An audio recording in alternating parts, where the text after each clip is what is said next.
Welcome to AI for Good, the leading, action-oriented, global and inclusive United Nations platform on AI.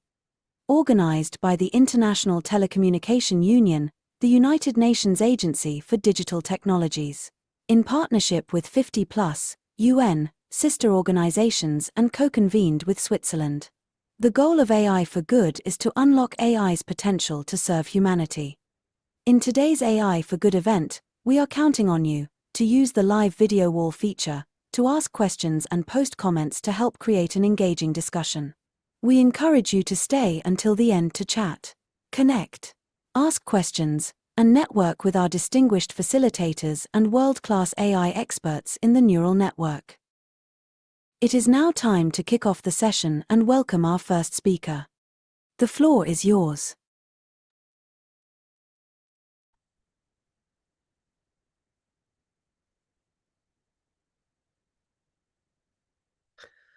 Good morning, good afternoon, and good evening to everyone who is joining us across time zones, and welcome. It's our pleasure to officially open Season 2 of the Quantum World Tour, and to do so with South Korea as our first stop of the year. For those of us who are new to the Quantum World Tour, we created this series with a simple but important purpose. We want to move beyond abstract conversations about quantum technology and instead understand how different countries are actually building their quantum ecosystems. How are they forming their strategies, their priorities? How are they facing their challenges? And how are they going about their paths to scale? Over the course of the tour, we aim to connect these national perspectives into a broader global picture of where quantum is headed and why those choices matter. South Korea is a particularly fitting place to begin the season. It's a country that's known not only for technological excellence, but also for its ability to translate research into real-world systems across semiconductors, telecommunications, and advanced manufacturing. As quantum moves from the lab towards deployment, Korea's approach offers valuable insights for the global community. Today's session will cover South Korea's national quantum strategy, its research and industrial landscape, and the foundations that are being put into place for long-term growth, everywhere from standards and governance to workforce development. To begin, we're honored to hear opening remarks that set the national context for today's discussion. It's my pleasure to introduce Sung-Soo Kim, the Deputy Minister at the Office of R&D Policy within the Ministry of Science and ICT in Korea. Welcome, Sung-Soo.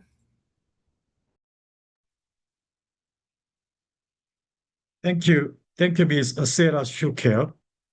Good afternoon, good evening, or maybe good morning for someone in the world. Distinguished guests, experts, and industry leaders joining us from around the world. My name is Sung-Soo Kim, the Deputy Minister of the Office of R&D Policy at the Ministry of Science and ICT of the Republic of Korea. It is a great pleasure to welcome you all to the Quantum World Tour webinar, a significant platform organized by the ITUT in collaboration with the Quantum Insiders. Today, we stand at a critical juncture where quantum technology is defining the future of science and industry. The Korean government views the transition to a quantum economy as a top-tier priority national policy with long-term continuity. To take the lead in the quantum era, we have established the National Quantum Strategy for 2026 to 2030, guided by a cross-ministerial governance model. Our vision is clear.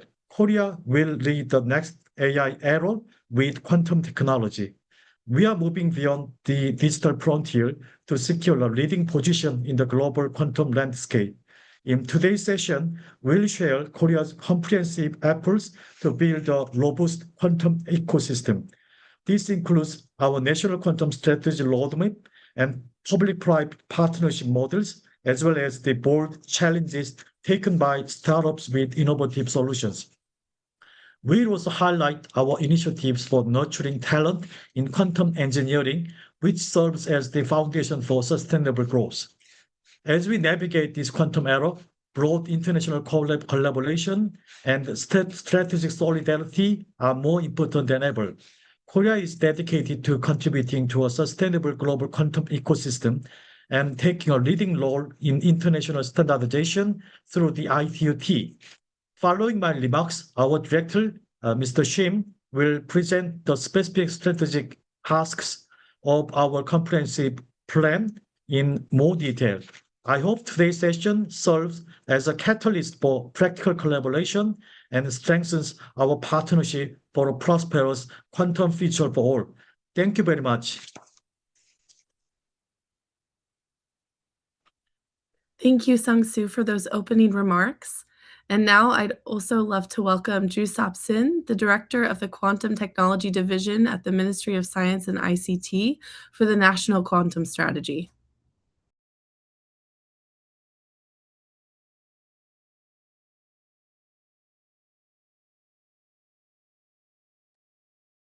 You're muted, Ju-Sop.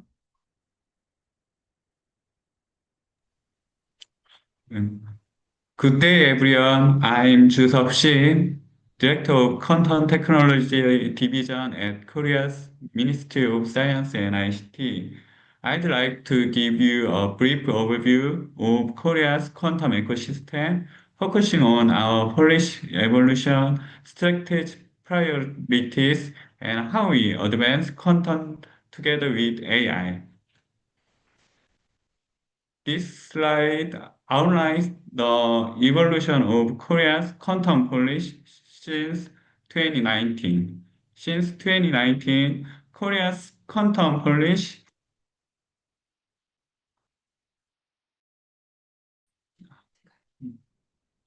sorry. This slide outlines the evolution of Korea's quantum policy since 2019. Since 2019, Korea's quantum policy has evolved in three phases. First, we focused on foundational R&D and talent. Then between 2023 and 2024, we established a national strategy and legal framework. From 2025 onward, we are shifting toward industrialization and commercialization. Let me now introduce the overall vision and structure of national quantum strategy. The master plan is built around one vision and seven strategies. Our vision is simple.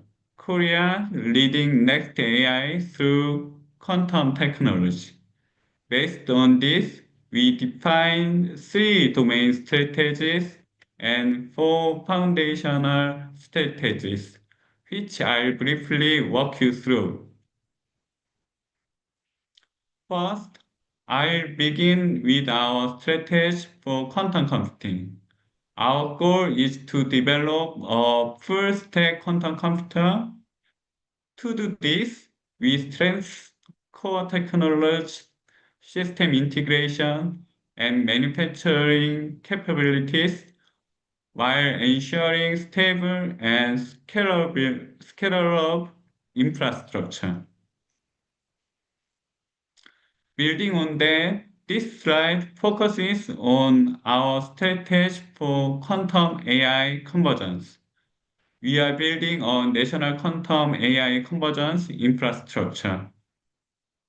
By integrating quantum computing, HPC, and AI, we establish a national quantum computing hub and algorithm center while nurturing talent and industry use cases. Next, I'd like to introduce our strategy for quantum communication and security. Korea is expanding QKD networks and promoting post-quantum cryptography across critical national infrastructure. At the same time, we are advancing commercialization and strengthening international cooperation and standardization. This slide, commercialization, commercializing quantum sensing technology. We focused on defense-oriented quantum sensors to secure technological sovereignty. Through testbeds and public-private partnerships, we aim to strengthen industrial competitiveness through early adoption. Now, I'll move on to our strategy for reforming the national R&D system. Korea is reforming its R&D system to support high-risk, high-impact research from basic science to application.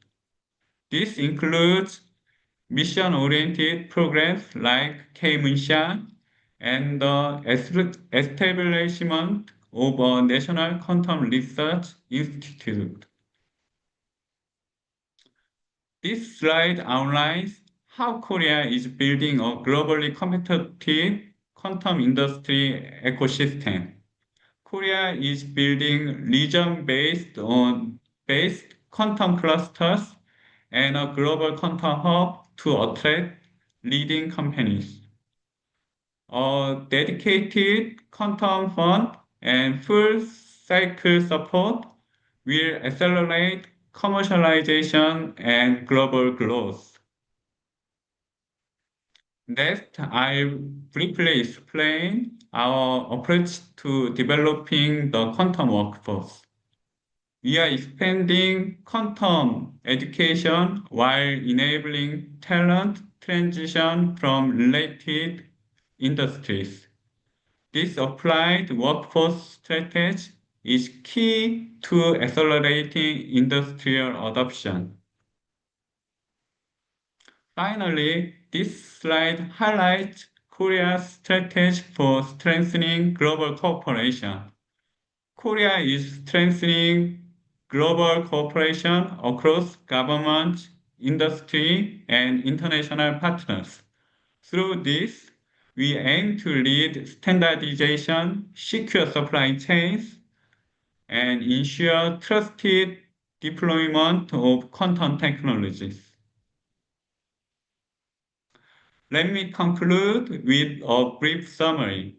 Korea has built strong foundations in policy, investment, talent, and infrastructure. We are ready to collaborate openly to accelerate a secure and inclusive quantum future together. Thank you.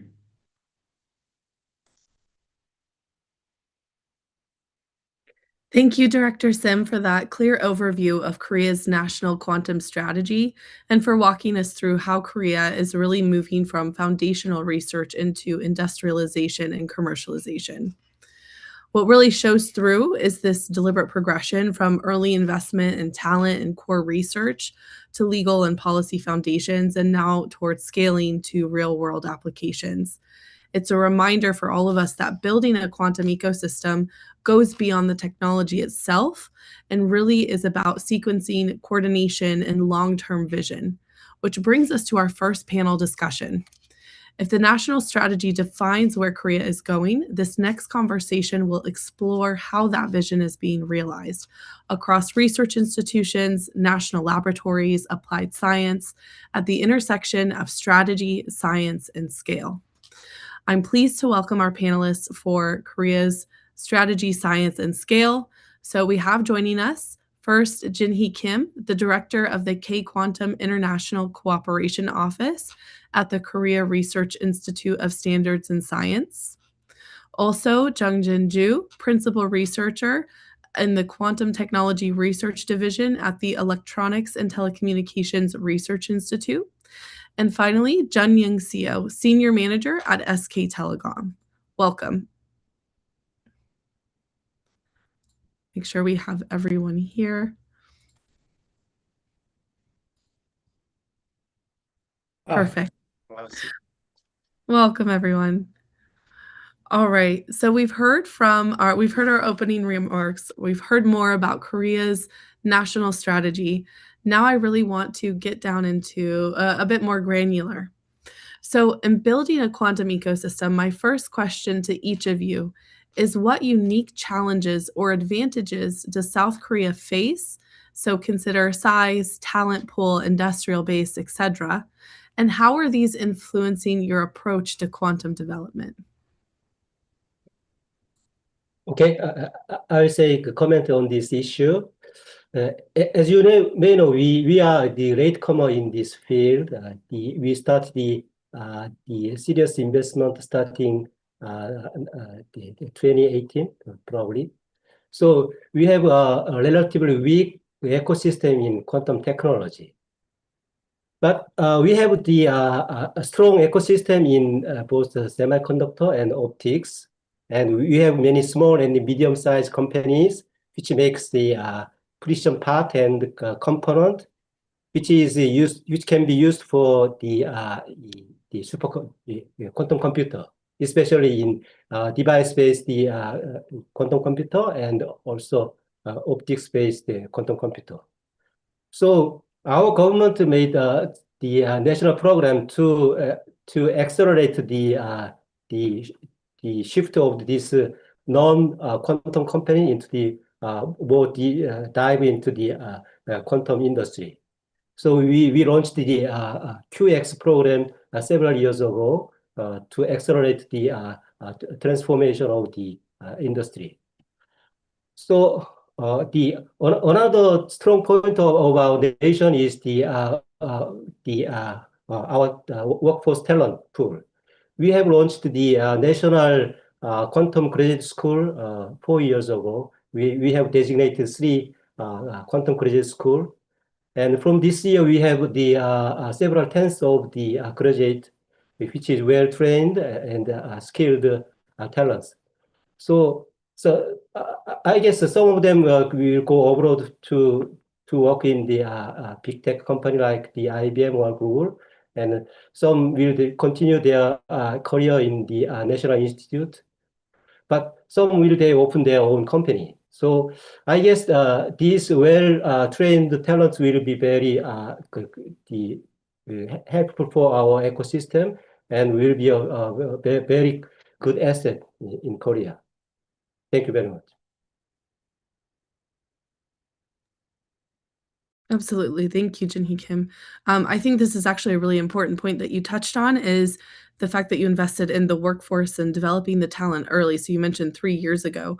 And this is a challenge that we see across countries right now is having to catch up with developing the quantum workforce and putting those programs into place. So that's really unique about South Korea in terms of an advantage. And then in terms of challenges, I don't know if Jung Jin-ju or Jun Young-seo, if there are any additional remarks you'd like to add on that front. Are there any things that are unique to South Korea in terms of challenge that you've had to overcome in order to promote the development of quantum technology? Okay, thank you, Sarah. Actually, the task of Korea would be strengthening the expert collaboration system and addressing the shortage of system design and development and utilization specialists. To pose the quantum technology as full-fledged industry, it is essential to develop practical use cases that integrate quantum solution into existing flagship and high-tech industry. This requires development, market, viable system, and optimize them for real-world field application. As a part of South Korea Digital New Deal project, research was conducted on use application for quantum key distribution QKD systems. However, this effort fell short of commercialization service, primarily due to lack of marketability. To overcome this challenge, we must strengthen the collaborative network among expert groups dedicated to system implementation. Furthermore,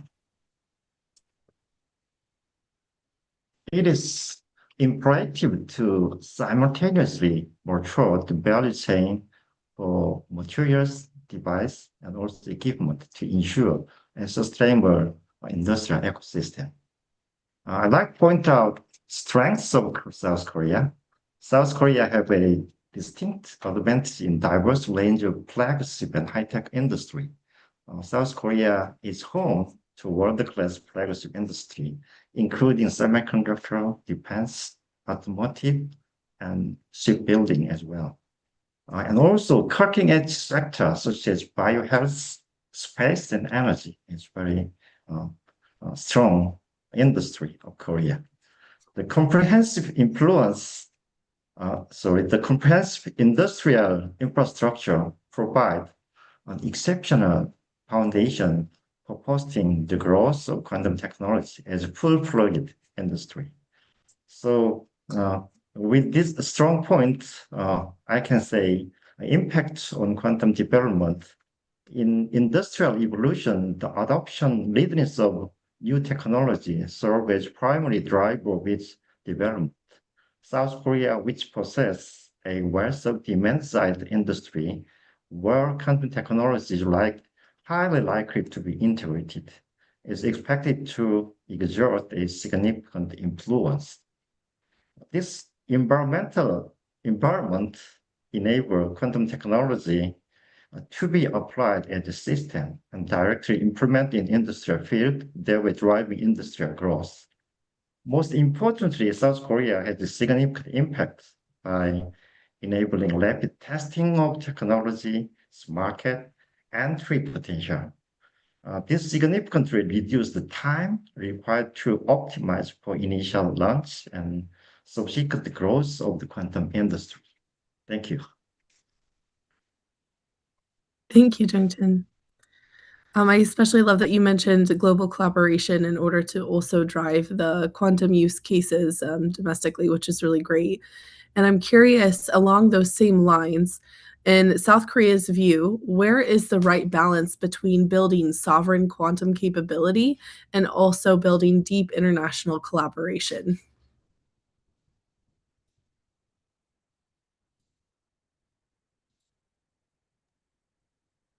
Okay. May I answer to this question?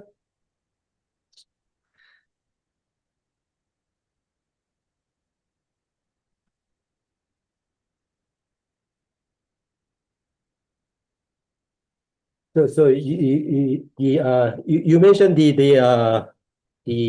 balance between the sovereignty and the international collaboration. Yes. And we as I mentioned, we are latecomer in this field, and the deep international collaboration is essential to be the leading country in this quantum technology. And we are the mid-sized country, and we cannot afford the huge investment in the quantum developing full-stack quantum computer. Especially now we have the more than 6 modality competing to be the practical quantum computer. And even as the single modality, for example, superconducting quantum computer needs billions of dollars to be invested. So because we are the small country, we cannot afford to develop all the modality by ourselves. So international collaboration is essential for our country. So we have made the national international cooperation program 3 years ago. So this means that our government consider the international collaboration is very essential and the foundation pillar in this quantum technology. But there's another consideration. There's a geopolitical issue. So we are aware of the strategic autonomy in this field. While we prioritize the international collaboration, we are also working in secure our own core technology and also the stable supply chain for our key materials, part and equipment. So our goal is to be an indispensable partner in the global quantum value chain by leading international standardization effort and building strategic partnership with diverse range of international partners. So we are aimed to ensure that our collaborative approach also safeguard our national interest and technology security. Thank you.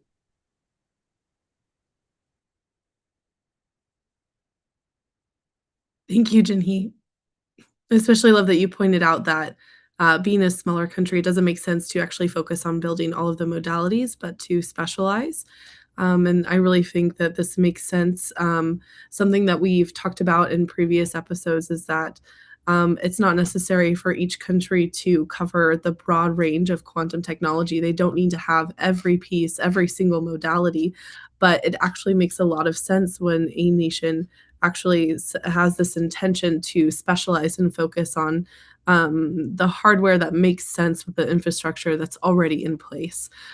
So if there, I don't know if Jungjin or Junyang, if you have any further remarks on this question, if so, I'd love to hear it, or we can move on to the next part. Actually, you mentioned about hardware infrastructure of our Korean's systems. So I'd like to mention about our infrastructure is very strong, as I said, in industrialization point of view, but we have some weak point in device and also material and system development. And also, more currently, most important thing is use case dependent system. Usually, software is very, very important in application point of view. So, for example, quantum computing point of view, we have to define software defined system application. At that point, software power is very, very important. So Korea government now designing AI for quantum for AI. This big project is mainly focused on software-defined data center improvement as well. And also, a second thing is device, material, and also system integration in making whole value chain of quantum structure. So we are now developing good ecosystem now, but the starting point is a little not so early. So we are competing in that point. Yeah, thank you. Thank you. This is a really great point. You did hit on the fact that the software development is equally as important, especially when considering the use cases. And this is a really good call out. I feel that a lot of conversations around quantum very much focus on the hardware. But if we do get to the point where we develop hardware that performs well without errors and can scale, then we also need the software to match. And so I think that this is a really, really important piece. So thank you for sharing more about the challenges and the advantages that South Korea faces in developing this ecosystem. Another thing that came up across multiple different episodes was the need for the appropriate funding structures in place in order to support the development of the technology long term, because we are looking at longer timelines. So curious, whoever would like to respond, would you be able to describe what does the funding landscape for quantum in South Korea look like? Are there dedicated national funding programs or significant investments, be them public or private, that are accelerating quantum research and development and commercialization?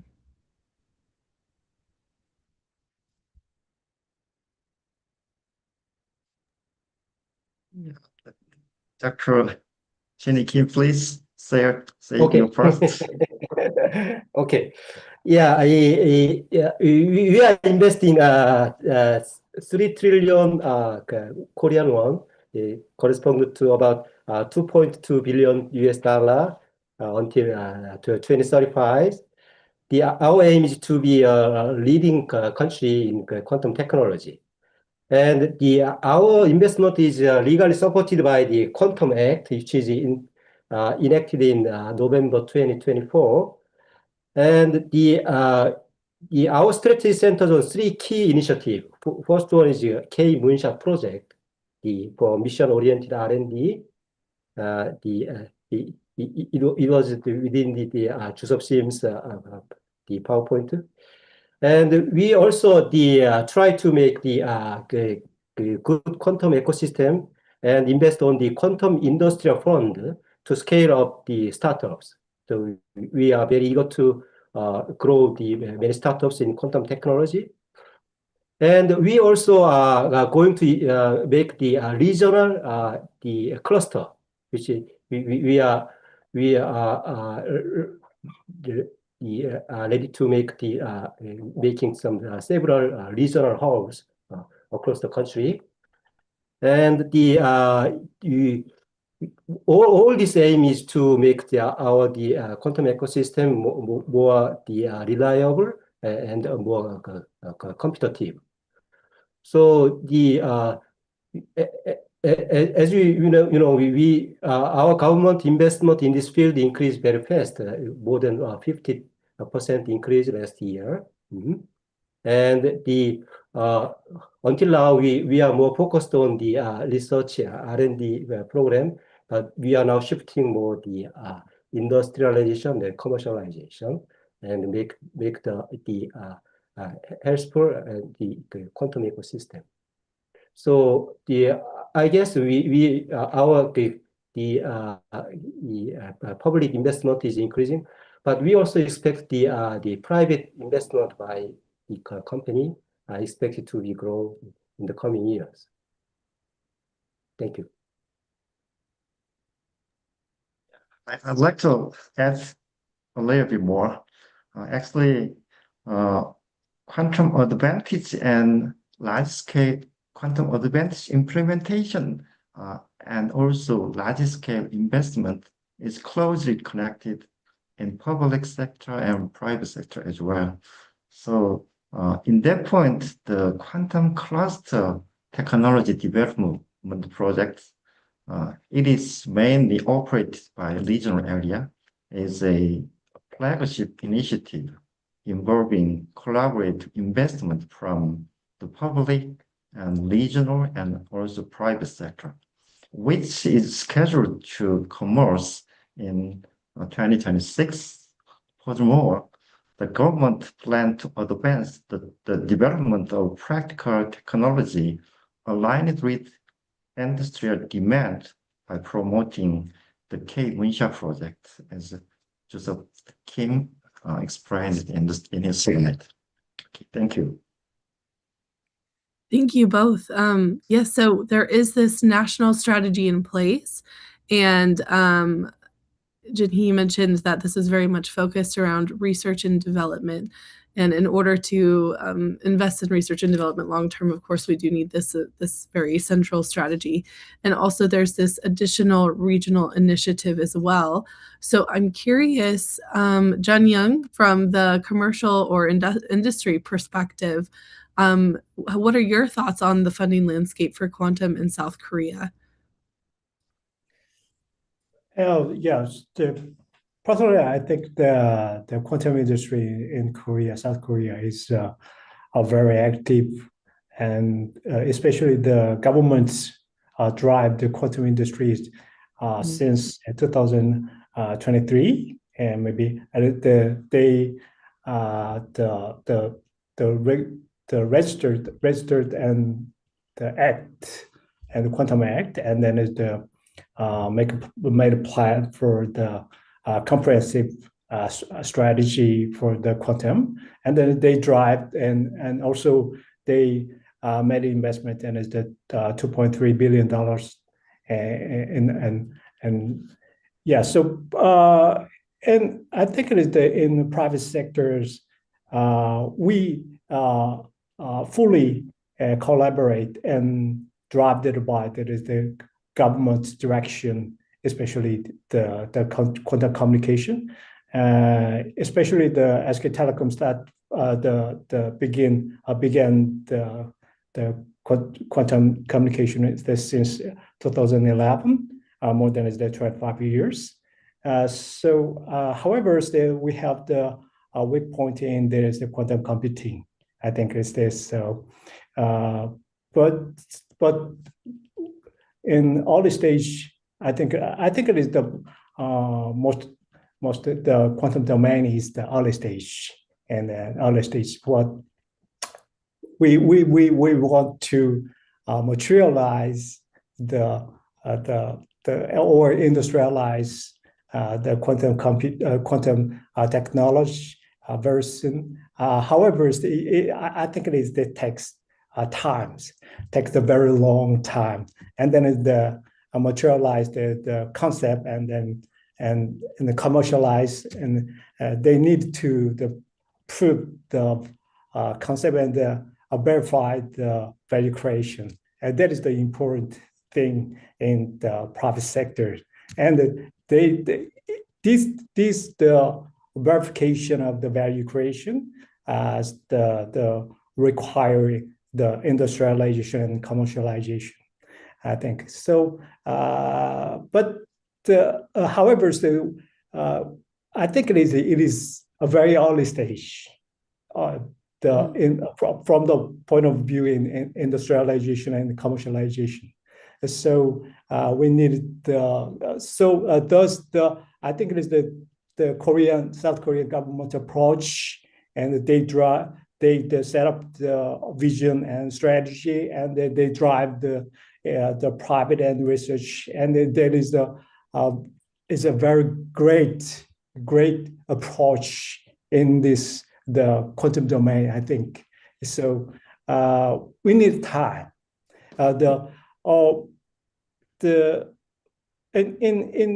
In financial sectors, all the ecosystem stuff, all the venture capital in South Korea is all already set up, and then seek for a great opportunity to invest in the quantum the industries. However, not yet. So it takes time, I think. But however, South Korea is the government reading the strategy is a very great, and also is I think it is soon the South Korea will be placed the leading position in the quantum domain, I think. Thank you. Thank you, Chun-Young. And I really love this focus on the need for long timelines in quantum. I think this is something that's very, very important for everyone to understand, is that we do need significant investment, especially at the national level, because quantum will require such long timelines. There's another piece that you hit on that I really want to kind of switch gears to, which is that quantum communication in South Korea is a bit more mature at this point than versus when we think about the quantum computing side. And this is really interesting. So if we come back to telecommunications, Korea has historically played a very strong role in technology standard setting in both semiconductors and telecommunications. So how important is standards leadership in quantum? And where should South Korea be shaping global norms in terms of security and standards?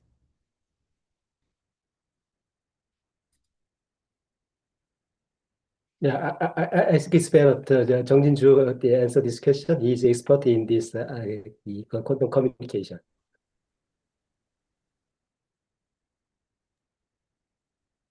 Yes, actually, quantum communication is very important in standardization point of view. As we know, the standardization of communication basically possible whole world communication as well. So Korean standardization committee is participating in several sectors of standardization committee. First one is ITUT, especially SK Telecom and Korea Telecom are actively engaged in the ITUT standardization. As well, we are developed a white paper in IEC, ISO Joint Quantum Technology Standardization Committee, JTC1 and JTC3 as well. There we have lowered publishing white paper of standardization, where quantum technology should be go for standardization point of view. Still, the standardization organization of quantum technology is initial stage and would like to establish good standardization for quantum communication. Actually, Korea investigated quantum communication technology very early stage. Actually, it started in 2004. At that time, our ETRI is supported from quantum communication system, QKD system development from government side. After that, SK Telecom have started initial project at 2013. At that time, first commercialization project of quantum communication is started in Korea. After that, around 2022, we did digital UDIL project to deploying our developed quantum key distribution system into the real world to get good example of use cases. So in that project, we get public side and also biomedical side, as well as military side QKD system demonstration in real field is done. So this is prototype try to realize our quantum communication system to real world. Currently, we are operating quantum communication test bed. It is started at 2024. From that time, we are building quantum network as well as quantum internet infrastructure to do real field implementation.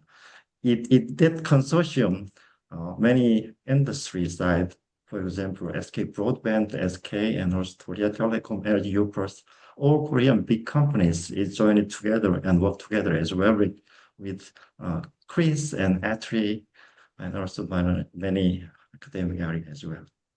Thank you. Thank you, Jungjin. So South Korea has invested early in quantum communication as well as these early prototypes. And you also mentioned a published white paper on standardization. So curious from your perspective, or even from Junyoung CEO, I know that SK Telecom has been quite involved in this as well. What risks do you see if global quantum standards fragment too early? So what is the risk of not investing in standardization from the onset?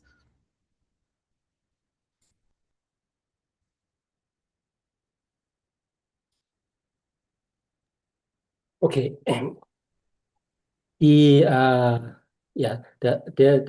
is a huge risk of the fragmentation of the standardization bodies in worldwide, and as Jeong-Jin mentioned, we are the early progressor in this quantum communication. We developed the QKD networking system more than 10 years ago, I guess. But this can be a good example of how can we build the national quantum networking system. So in early stage, we have three telecommunication company: SKT, KT, and LG Uplus. They all joined with the same project, work closely with the CRIS, Korea Research Institute of Standard and Science, also on ETRI, the Electronics and Telecommunication Research Institute. They work together to develop the national QKD network system. So it's kind of the quantum alliance, we call it quantum alliance, and we successfully developed the quantum the QKD system. So this is one example of the national collaboration between the private sector and the public sector, and I think in this sense we are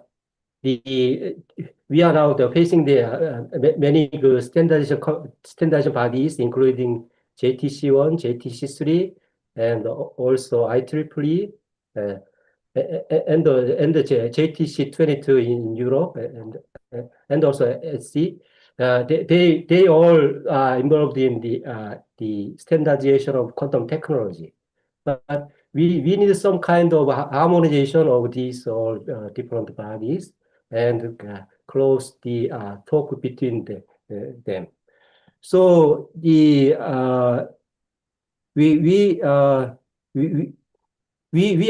be the bridge between making this bridge between these different standards party and also between the national institute and the industry and also the academia. So we need to work together to make the standard both helpful for mankind. Thank you. Absolutely. Absolutely. I'm glad you called that out. It does take a lot of collaboration in order to ensure that the standards do work at the global level, especially when we're talking about things such as QKD and communications and other pieces that are related to security as well. So one question I'd like to give to each of you before we move on to the startup showcase. What is one piece of strategic wisdom that you would want other countries to carry forward as they shape their own quantum programs?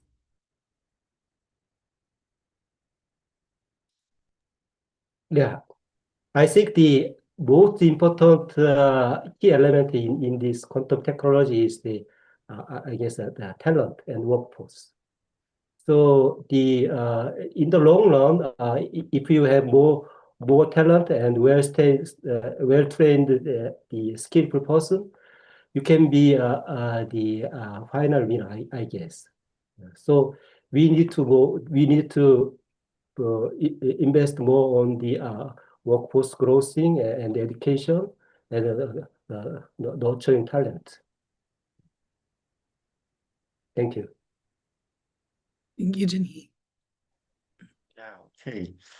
In my point, the industrial adoption of a technology is a critical indicator for evaluating its overall impact. In the point, for quantum technology to evolve into a full-scale industry, it must generate impact by being utilized as a system technology within existing industry or emerging high-tech sector. So we are currently at a critical inflection point where global effects are essential to accelerate the industrial adoption and also readiness of quantum technology as well. Thank you. Absolutely. Thank you, Jungjin.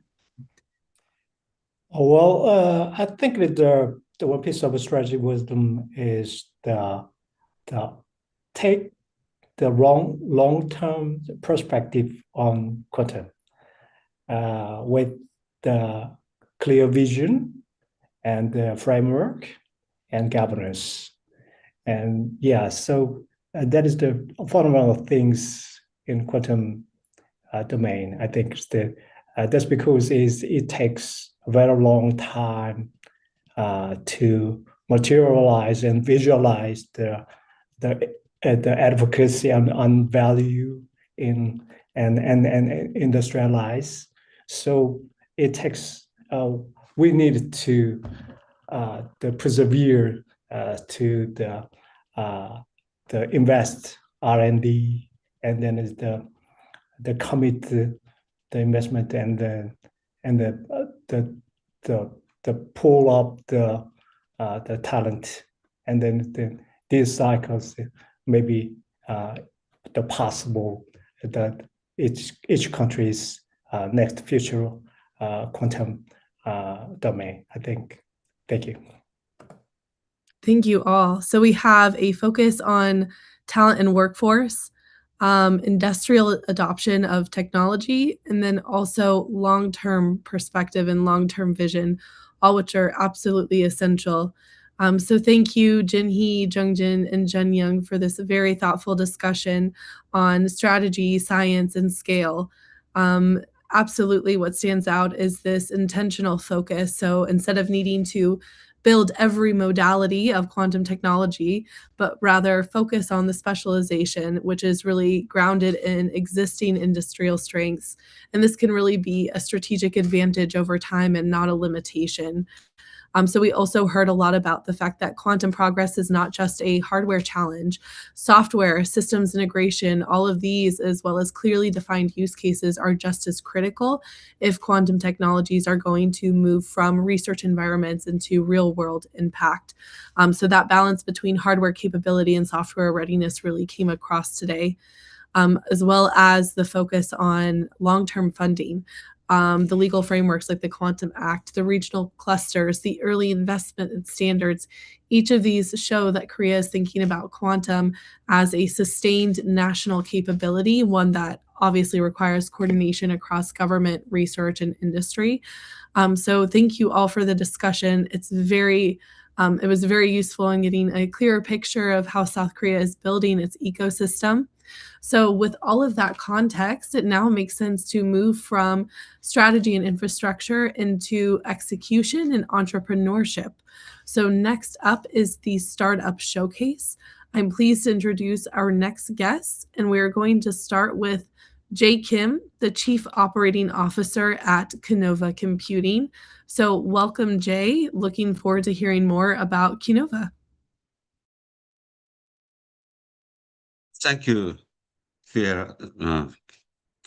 My name is Jay Kim, and I am overseeing sales and marketing and the operation of the technology startup called Kinova from Korea.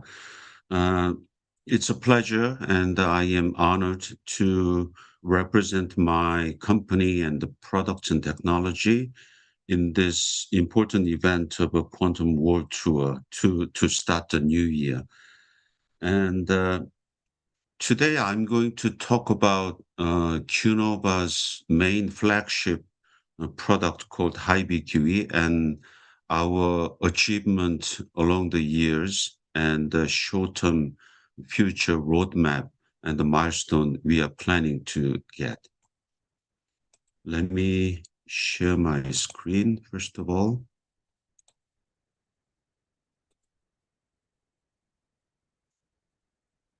Do you see it okay? Yes, looks great. Okay.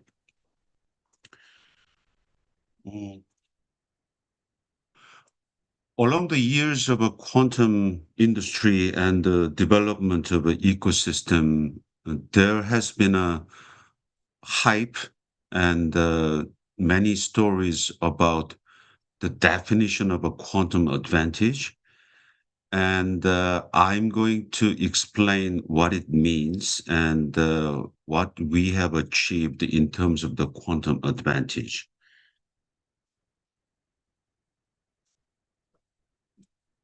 Traditionally, quantum advantage was defined as any performance or computational result exceeding the classical methodology using supercomputing infrastructure. And that has been applied either on the performance side in terms of the speed and the accuracy and the cost of doing so.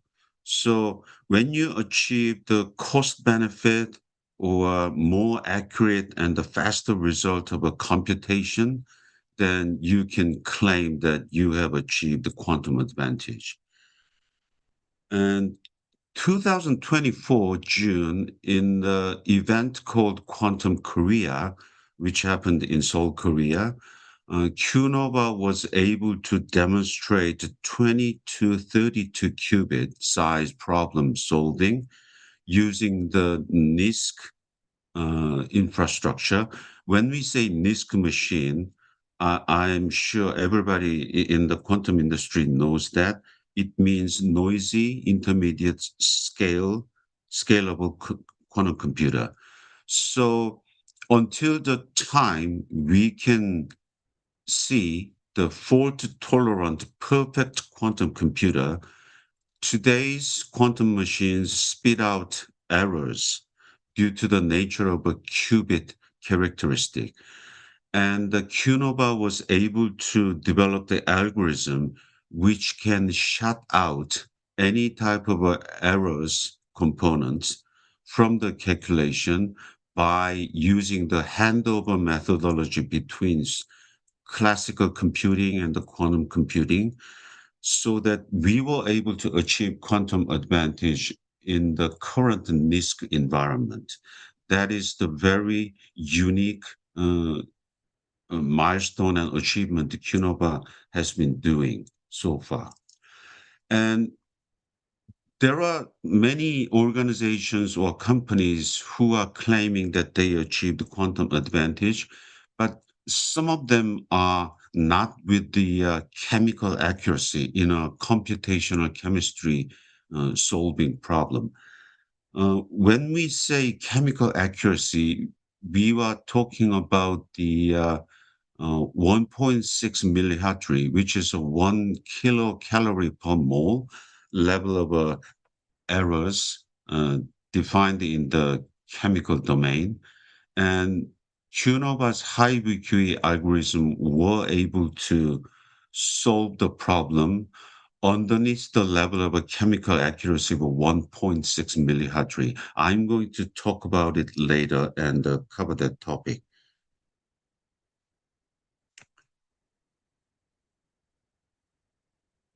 High VQE software product from QNOVA is mainly dealing with the computational chemistry, which is targeting multiple vertical industries such as pharmaceutical industry in drug discovery, or CFD problem as a numerical solver, and drug material design, and all the characteristics of a chemical polymer type of a material design.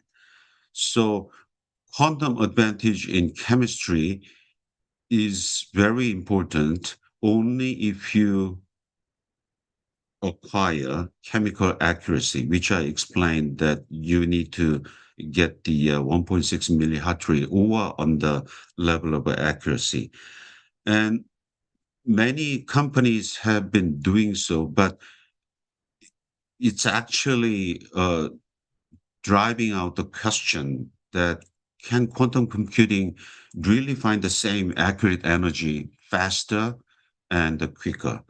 And in that domain, I can surely tell you that the QNOVA Computing's high VQE achieved the result in chemical accuracy. The next slide shows the infrastructure we are mainly using. There is an initiative called the JHPC in Japan, driven by the National Initiative of a Quantum Industry in Japan. We were invited as the only foreign company for a technology startup providing our application software into their JHPC quantum test user program. The first occasion we were able to utilize the infrastructure was something located in the Kobe area. There's a RIKEN Center of Computing. They have a world best class supercomputing machine called Fugaku, utilizing the Fujitsu infrastructure, and added with the GPU cluster and the IBM system 2, which is named IBM Kobe. This is an apparent trend we are seeing right now, that any data center or supercomputing machine infrastructure is adding the quantum computing capability physically attached to that, or providing the computing resources by a cloud infrastructure. And we were able to utilize this facility and come up with the computational result I'm going to explain later. QNOVA's high VQE chemistry solution was registered early last year in 2025 in the IBM Qiskit function catalog. there are about 10 utility software and application function program registered to that. And QNOVA's HiVQE is the only chemistry solver among those provisioning. And second achievement we have done utilizing our technology is reloading our software into the Amazon's AWS Marketplace storefront. This news was announced actually yesterday morning globally, and you can log into the AWS Marketplace and see what's going on, including the demonstration of our software.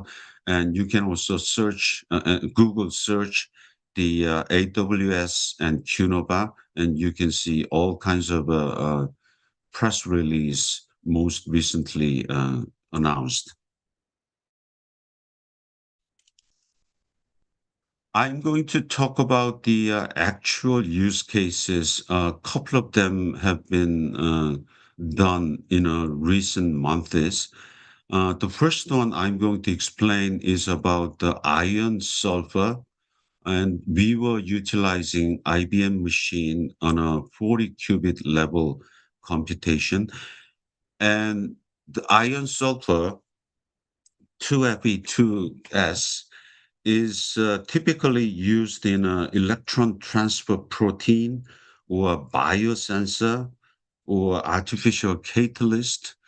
And this molecule is famously known for complexity of the energy level calculation because it carries transition orbital between the molecules. And if you see the graph on the left-hand side, the rectangular point underneath the blue line is the result gotten by the classical computing. And the triangular point on the left-hand side, surrounded by the circular shape, is the result from using HiVQE. As you can see, we could reach the chemical accuracy less than a 5 iteration, while the classical method on a supercomputing infrastructure required more than 20 iterations. So we were able to achieve the same chemical accuracy underneath the pink line inside the graph with the much faster speed and reduce the cost of using the infrastructure.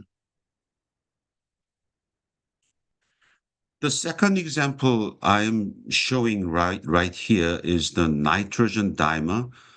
This is a typical problem whenever quantum application software is trying to prove that their product is performing well. And the same result has been achieved if you see the graph. The upper graph shows the red line that is indicating the result of the classical computing methodology. And the star dot with the yellow color is the result from the HiVQE on a 56 qubit size problem solving on the IBM machine. And the lower hand graph shows the chemical accuracy, and IBM and RIKEN's result called SQD methodology is slightly above the accuracy level we are targeting. However, the star dot underneath the red dotted line is from the QNOVA result, which apparently shows that we have achieved the chemical accuracy on this size of a complex problem. The same nitrogen dimer problem, the overall cost of doing the computation after we have got the result, it was proved that only 11% of the classical computing cost was used to achieve the result. The next example is test use case working with one of the largest steel maker in South Korea. And we have done the calculation on the carbon capture problem. And there are two graphs on the right-hand side of the slide. The lower hand one is the heat of reaction versus absorption rate using the DFT methodology on a classical computer. And the double circle is the result by the computation. And the solid circle is the experimental results data. And you can see that there is a big gap on the DEA methodology that you have a error embedded into the result of the calculation. So it's far off the chart. However, the upper side of the graph shows the result from the high VQE performance. And you can clearly see that the experimental data and our high VQE computational results are well aligned.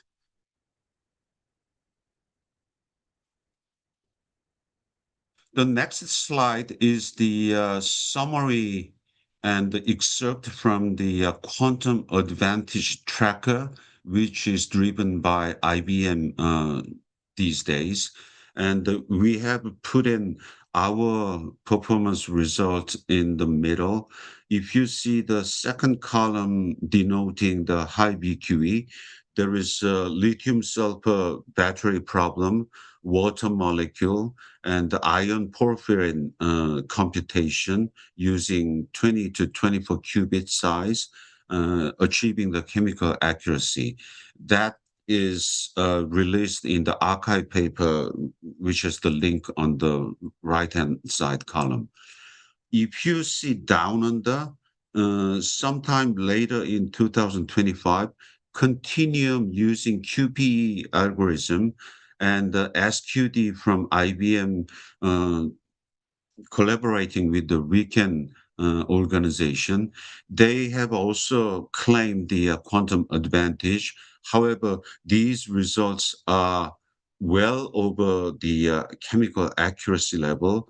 So what I'm trying to emphasize here is that even though there are multiple parties obtaining quantum advantage, however, QNOVA's result has a truly quantum advantage result with the chemical accuracy level we have achieved. I have summarized the recent outcome in a graph shown in the slide. If you see the timeline up until the 2026, we have achieved the 56 qubit level problem of solving iron sulfur utilizing the Fugaku and the IBM system in Kobe facility. And we are planning to increase the level of complexity, the target size of the problem we are attacking right now. The next slide shows the milestone we have achieved so far, starting from the June of 2024, dealing with the multiple type of a problem. And one of the things we have done in June of 2025, we have demonstrated this in the Quantum Korea event at the time, showing the live demo of the benzene ring, solving the ground state energy level as well as the excited state of a T1 and S1 at the same time. Now we have achieved the nitrogen dimer ground state energy level calculation using the 56 qubit IBM machine. And I am sure within February this year, we will be able to show the result of a 72 qubit size problem all the way to the 108 qubit problem within this year. as a part of a JHPC, Japanese HPC Infrastructure Test User Program, working with the RIKEN organization in Japan.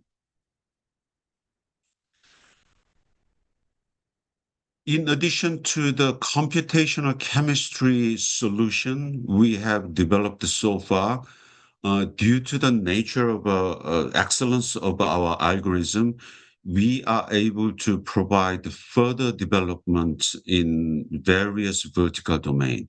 One of them is material design and drug discovery. I think we will be able to increase the searchable chemical space size to the power of 10 to the power of 40, compared against the current 10 to the power of 20 molecular compounds. That will contribute the screening process of the entire drug discovery pipeline. And we are in the middle of a discussion with the major pharmaceutical companies locally and globally to do the POC utilizing this architecture. And the other most favorable and the popular domain all the quantum industry is targeting is a logistics and finance, developing the optimization solver in a large scale dimension. So far, using the classical method, I think the number of parameters and variable people are dealing with does not exceed a couple of 1,000. However, we are planning to develop the algorithm called high VQO, denoting the optimization problem. And we are targeting 20 plus thousand parameters all the way up to the 100,000 and a million within a couple of years. And the last domain we are interested in developing other solution is a CFD problem. These are mainly used in the fluid dynamics or thermodynamics in the bigger enterprises dealing with the heat exchanger, aerodynamic design, and all kinds of numerical solvers related problems. And we plan to develop the algorithm managing more than 1 billion grid, three-dimensional axis, obtaining 1 million points on each side of the three-dimensional axis. January this year, we have celebrated 5-year anniversary of QNOVA's inception since 2021. And we are a group of a little bit less than 30 people, mostly majoring in physics, chemistry, and computer science.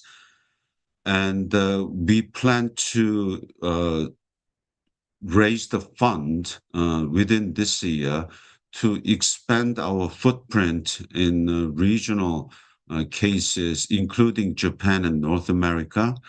And our primary target as product development is, even though we are providing our solution as an algorithm as a service, including the high VQE product, I think within this year and early next year, we'll be able to complete the software as a service platform in the multiple vertical industry we are targeting at, including the material design and drug discovery domain. And toward the end of this decade, I think we will be able to launch our contracted service as a total platform, and our main target will be the drug discovery industry, pharmaceutical industry. Thank you so much for taking time to listen to my presentation, and I will hand it over to our moderator. Thank you. Thank you, Jay, for that very clear and detailed presentation. What really stood out is that focus on verifiable quantum advantage, especially the emphasis on achieving chemical accuracy in the NIST environment. And also really exciting to see the examples in the industrial use cases. And very notable to see that the work has been validated across major infrastructures and platforms. And congratulations on the recent addition to the AWS Marketplace. Thank you. We'll now move on to our next startup in the showcase, continuing the focus on how quantum technologies are moving from research into real-world applications. And it's my pleasure to introduce Natasha Kovacs, the Director of Corporate Strategy at SDT Inc. Welcome, Natasha.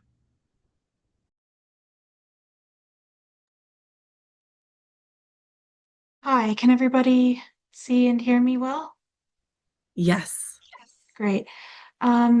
Just to say hello and thanks everybody for joining us today. To give a little bit of context on why I'm speaking with you today. I'm the head of strategy at SDT. I've been with SDT for about 5 years. And I have been supporting SDT's transition from a component-focused company to a quantum full-stack technology company. I'm currently an industry advisory group fellow on quantum for Mimos Berhad in Malaysia. I play a key role in establishing all of our key international quantum partnerships and our long-term strategy. So I'd like to give a little bit of background today about what SDT has been doing, our business model, and a little bit of a forward thinking about where we're going to look to in the future. So let me just share my screen.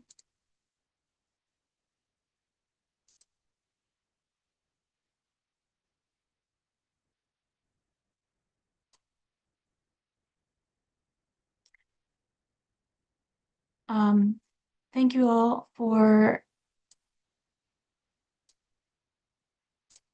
thank you all for joining me, as I said. So let me just get started. Before diving into SDT's story, I want to briefly give a little bit of background about why SDT was founded with quantum at its core. Our CEO, Jiwon Yoon, from the time that he was a university and high school student, had been working with some of the key players in quantum laboratories at both MIT and Harvard. And he was able to work on ion trap neutral atom and diamond envy. Since founding SDT, has been part of a number of key committees to help bring the quantum ecosystem into Korea as it is today. So SDT didn't necessarily start as a quantum company. That's actually our strength, because we started with we started with SOM and advanced electronics, and building out our key technology enablement and manufacturing capabilities up until about 2019. And then we were able to bring in more and more precision and control and system integration and electronics throughout our various application phases until today. In the last 2 years, we are a full stack quantum measurement and control and system readiness provider. We like to call ourselves QDM, which is quantum design and manufacturing, because we take it very seriously that we have a manufacturing ready DNA to bring the manufacturing readiness to the quantum industry that is so lacking in many areas.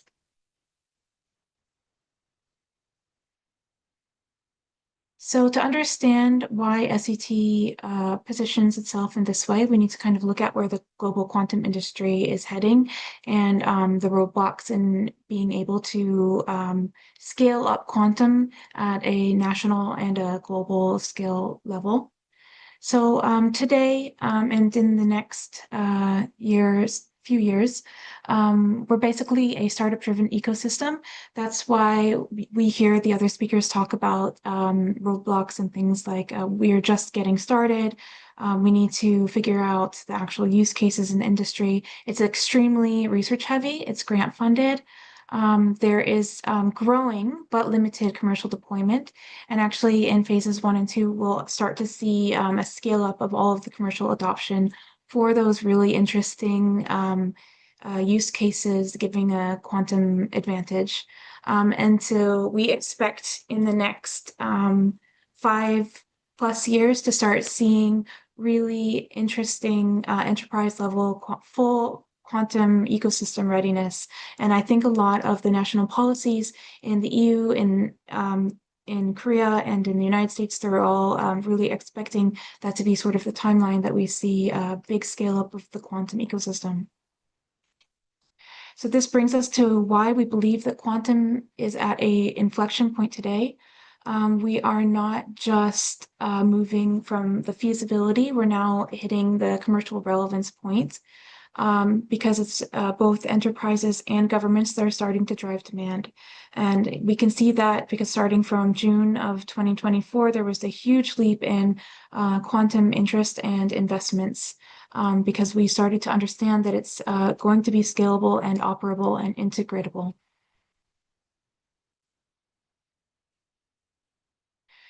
So the other roadblock that we see today is trying to scale up qubits as they stand. There are a lot of interesting roadmaps out there about where different companies expect to be within the next 5 years. And technologically, qubits are following a familiar trajectory similar to Moore's law. We are either doubling the qubit count every year, potentially some estimates range to every 2 years, but in either use case, we're going to start seeing a huge need for the expansion and supply chain pipeline that really doesn't exist today. The other key roadblock is understanding the scalability of quantum error correction. It's no longer theoretical. We've seen results from Google and other companies such as QR really demonstrate the key technological theory behind quantum error correction that allows these to be used in really unique and interesting ways in chemistry and in finance. As you heard from the QNOVA speaker, Jay, that this is something that's actually already being used in industry. So it's no longer at a point of can it be done, but where can we apply it? So Korea actually occupies a really strategic position because just as Korea has done with the semiconductor supply chain, there is a really good legacy from that supply chain of yield optimization, high volume manufacturing, understanding the supply chain need for key electronics that enable the quantum computing industry to run. And quantum hardware faces some of these same challenges. For example, we need a number of actual quantum control hardware for every certain number of qubits, depending on your architecture. And we need to have, all of the control pieces for cryogenic systems. And we are able to produce these chips and electronics a lot faster and with a lot more manufacturing feasibility than other countries are able to do. So SET is acting as a bridge, essentially, semiconductor mindset being applied to what we need to create an actual quantum ecosystem supply chain. So although, of course, we see these huge roadmap of where these quantum computing companies are expecting to grow, it only works if the costs per qubit decrease exponentially. So we need to grow enough for the control and readout and measurement units to have a better, operational capacity. We need to reduce the manufacturing cost. We need to reduce the manufacturing costs of all portions, from the cryos chain systems to the control systems. And we need to the wiring, and we need to do this in a way that makes sense, and in a way that can be mass produced as all these computing companies scale up. So SCT's core value is essentially that we are working towards enabling qubit cost scalability. So we kind of like to call ourselves, as I said, we call ourselves a QTM. So we like to think about it as being a Foxconn of the quantum industry, where we enable these quantum computing companies to scale up. We enable the decreased cost of deploying quantum computing in new and untested ecosystems. For example, in Vietnam and Malaysia, where they have a very young industry just getting started in quantum. And we don't compete with IP for QPUs. We just want to make sure that everything can scale up equally. And I think that's where our key strategic strength lies. More reliable and more cheaply scaling. So our key target is essentially towards data centers, and also doing individual lab-based customized components and hardware. So we work with quantum startups, research institutions. We work with data centers. And this allows us to put in cheaply and reliably built precision electronics wherever they are needed.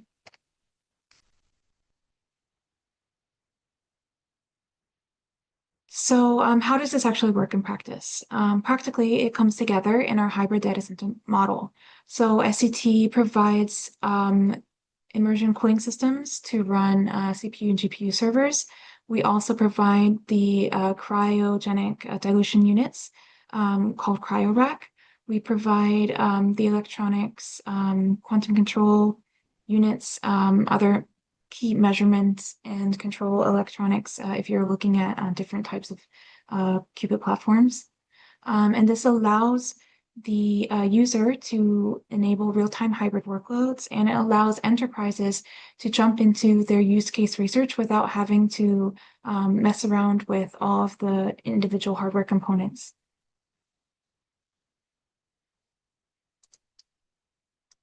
So to further discuss our quantum hardware lineup, SCT builds across the deck. So we do work with instrumentation that is enabling quantum modalities from neutral atom to silicon spin to ion trap to superconducting, and are currently actually building out a full stack superconducting quantum computer with our partner Anion Technologies. At the heart of our ecosystem lies our two core key technologies, the cryorack, which allows us to cheaply deploy dilution fridges where they're needed, either from 4K to 100 millikelvin to down to 10 millikelvin, depends on what you're actually looking to study, because different modalities work at different temperatures. We also do a control and readout stack with our qubit control unit.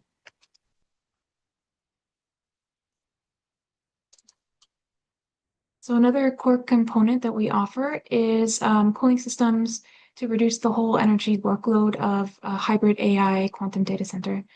So we also offer single-phase cooling system with the Aquarack, and also enabling the entire monitoring system of all of the technology usage.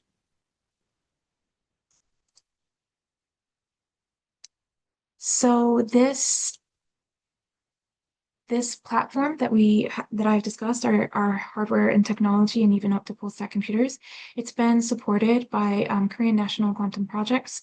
It's supported all of these various types of quantum computing modalities.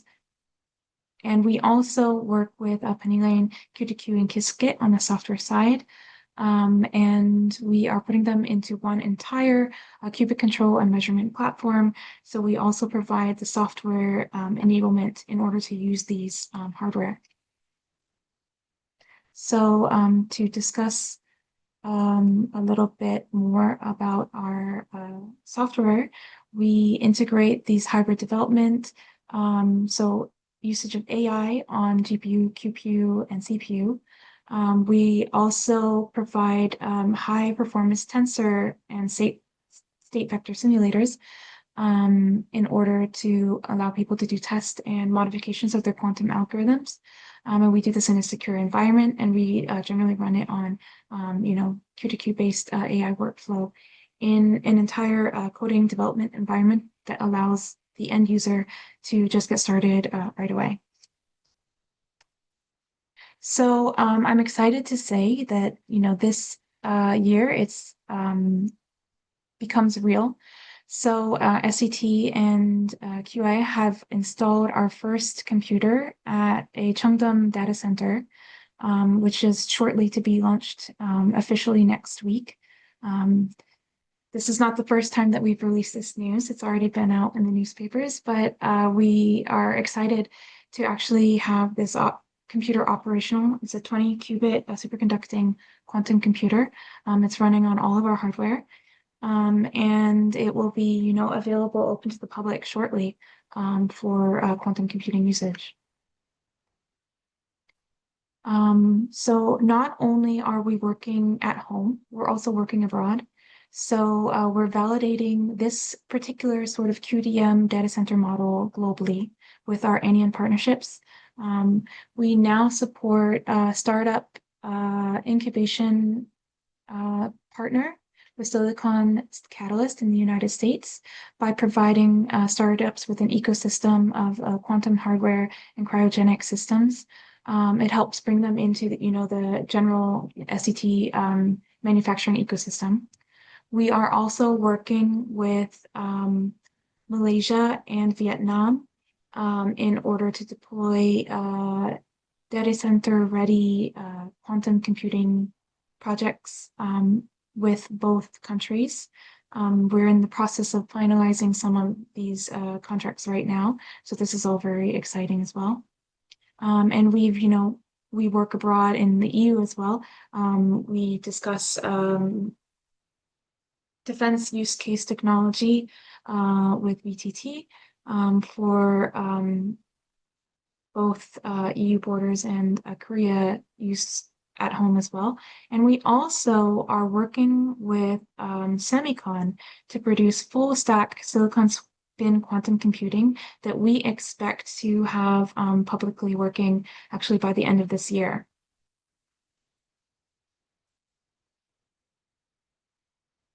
So obviously independent validation matters as SET is not internally ranking ourselves as a key performer in the market. We have actually been ranked as an outperformer due to our support of all the various modalities.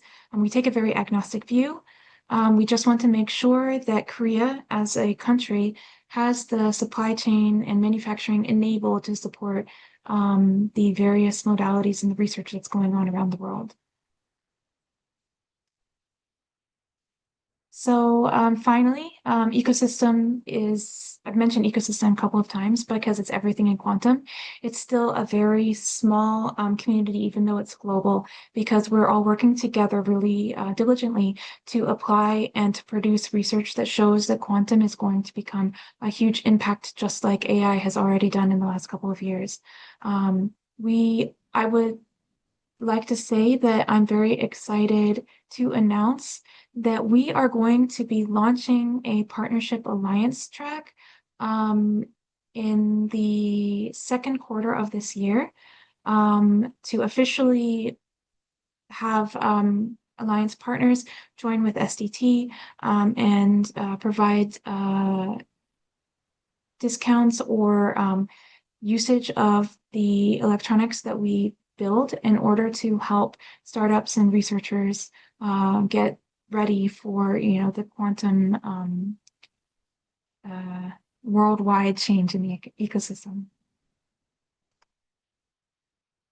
So just to discuss a little bit further, our ambition is not just the incremental use of our systems here and there, but we want to become a key technology and QDM partner for all of the major quantum computing players.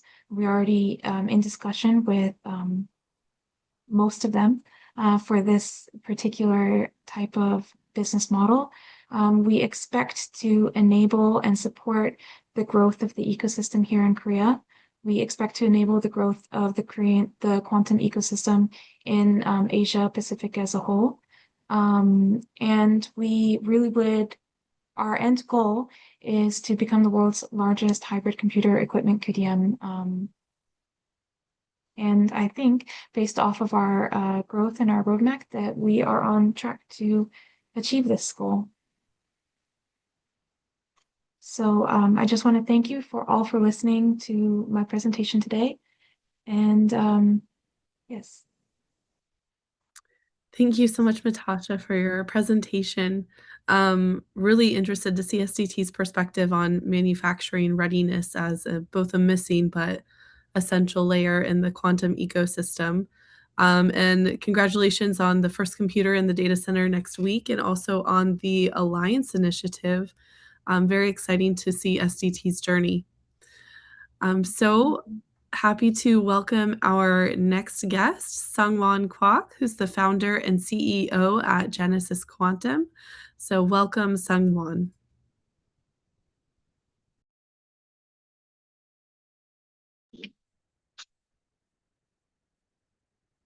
Can you hear me?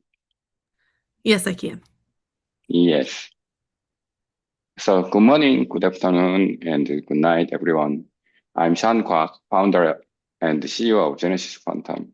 First of all, we are the company highlighted by American Physics Society. They filmed us for APS Global Summit this year yesterday, and it was the first filming of Korean private company. Yeah. So I'm gonna share my slide.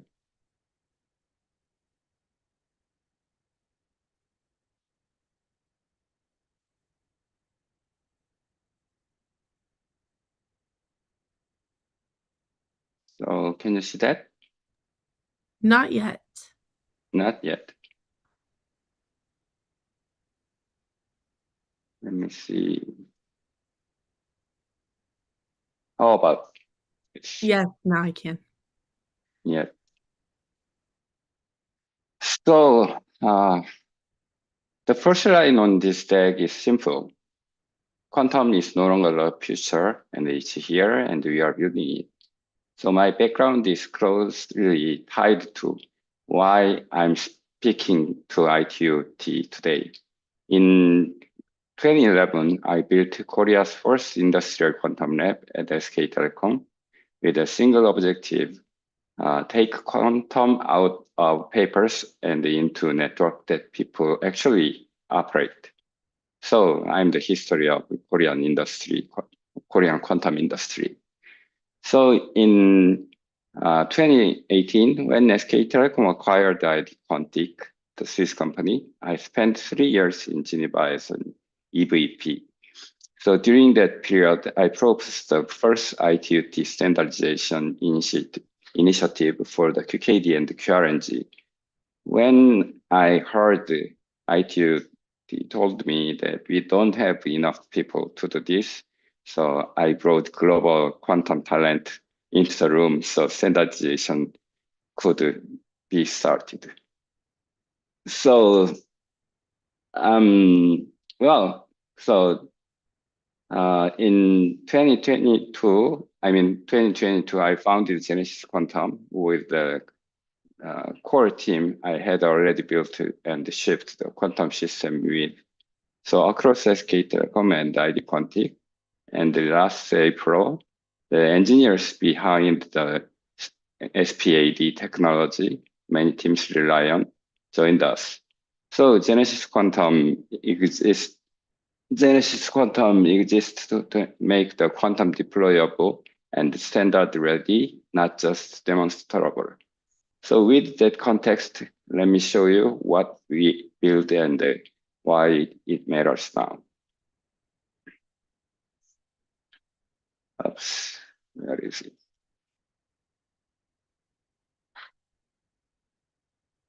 So let me ground the why now.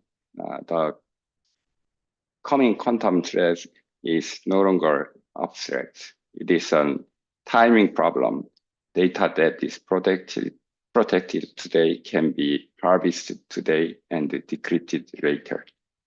That's why the impact is immediate across defense and security, healthcare data, and the critical infrastructure like energy and finance. In this sector, it is not enough to say quantum safe is important. The real question becomes the operational and the standardization questions. So what can be deployed at scale? Like what is testable and what interface are stable and what interoperability across vendors. And without standards, we get pilot. With standard, we get network. So Genesis Quantum is built for the second world. So this slide contrasted legacy QKD with miniaturized QKD. The industry already knows QKD work, and the problem has been deployment. So legacy systems tend to be large, expensive, and operationally heavy. So broad rollout becomes difficult. So legacy QKD works beautifully and looks like real equipment as long as you don't try to deploy it. So our focus is miniaturization because miniaturization changes everything that standards care about. So when you shrink the system, you simplify installation, reduce operational burden, and make it possible to think in terms of modules, interfaces, and repeatable test method. The deeper point is that miniaturization converts KD from a special project into an infrastructure component. And the deployment is real security feature. This project is supported by MSIT grant. So once QKD becomes compact, the market stops being niche. The slide highlights the quantum communication and quantum biosensing, and the reason we show both is platform leverage. But in ITUT language, the customers here are exactly the environment where standards matter most.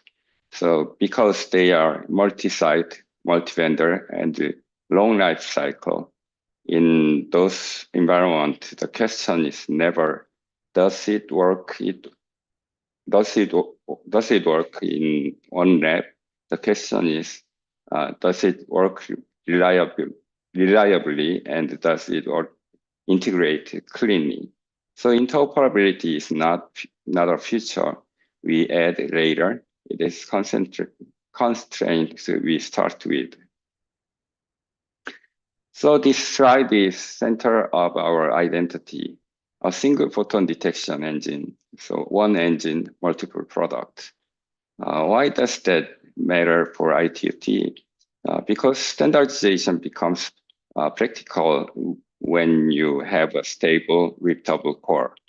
If the detection engine is consistent, you can define consistent measurement method, consistent interface, and consistent qualification, and reliability test. So we build an engine, then product become variation around that engine, not reinvention, like standard scale when the core technology is repeatable. So the team, the slide is not about the prestige, it is about execution. Across leadership, we cover SPAD and detector array, optics, SoC, and the commercialization of photon sensing system.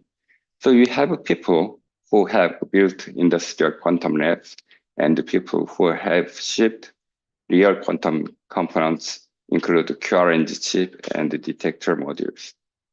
In standardization work, what matters is not only theory, it is knowing what breaks in deployment, what is measurable, and what is stable across manufacturing variation. So we are not building standards from slides. We are building standards from the system that ship. This slide shows our scale-up strategy. So 3 phases, where each step de-risk the next. So phase 1 is engineering maturity and making the product stable and measurable and manufacturable. So phase 2 is validation and reference deployment, providing repeatability across environmental and operators. So phase 3 is scaling through the licensing and the partnership, because infrastructure scale through ecosystem, not through one-off deployment.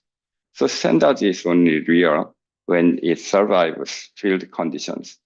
That is the mindset we bring. This slide shows our execution path and how we sustain long cycle engineering.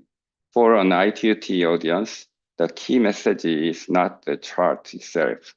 The message is that like standard ready infrastructure test time, reliability work, test methodology, and the verification tools, and the manufacturing process control. So those are not glamorous, but they are what make interoperability possible in practice. So infrastructure is built by reliability and verification, not only by breakthroughs. So this slide addresses global deployment readiness. So when quantum technology became infrastructure, it must be supported like infrastructure. That means manufacturing readiness, supply stability, and the qualification processes, and the ability to serve international deployment consistently. This is also why we care about the standard. They reduce the friction in global expansion by making interfaces, performance definitions, and the compliance expectations clearer. Global deployment requires global definitions. So we close with a simple statement. Quantum infrastructure for the real world. Genesis Quantum is building systems that fit into real operational environment with an explicit intent to align with the standard and to contribute to them. So we are not theorizing quantum, so we are delivering it, and we want to build it together with the standard community. So standards are how quantum becomes infrastructure, and the infrastructure is what survives. Anyways, thank you for your time, and I appreciate the ITUT is working in turning quantum from a concept into infrastructure. So we look forward to staying aligned and contributing from a deployment perspective. Thank you very much. Thank you so much, Sungwon. I especially loved the phrase global deployment requires global definition. I think that's great. Yeah.